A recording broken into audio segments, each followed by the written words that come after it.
আহ, এরকম করে আজ পর্যন্ত একটা প্রেম করতে পারলাম না। আরে ছাতির তলে কষ্টে বুকটা ফেটে যায়। কারে দেখাবো এ মনের কষ্ট? বৃষ্টি পড়তেছে, আর বৃষ্টির মধ্যে কি সুন্দর টুনাটুনির মতো বসে আছে। আজকে গরিব মানুষ বলে এরকম একটা গার্লফ্রেন্ড পালতে পারি না। আহ আহ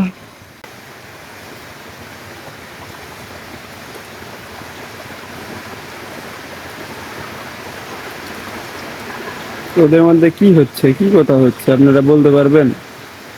এরকম ভালোবাসা মানুষ এখনো আছে? হ্যাঁ, সিঁড়ি বসে আছে আর ফরহাদ মাথায় ছাতি ধরে বসে আছে। কি একটা রোমান্টিক দৃশ্য। আজকে একটা গার্লফ্রেন্ড পালতে পারলাম না এরকম। বন্ধু, তুই দেখ, তুই আজ পর্যন্ত একটা মাইয়া পটাতে পারলি না বন্ধু। আর ছোট্ট ছোট্ট পোলা পায় সে দেখ কেমনে করে পার্কের মধ্যে ঘুরে বন্ধু। তুই তুই দেখে একটা শিক্ষা নে বন্ধু।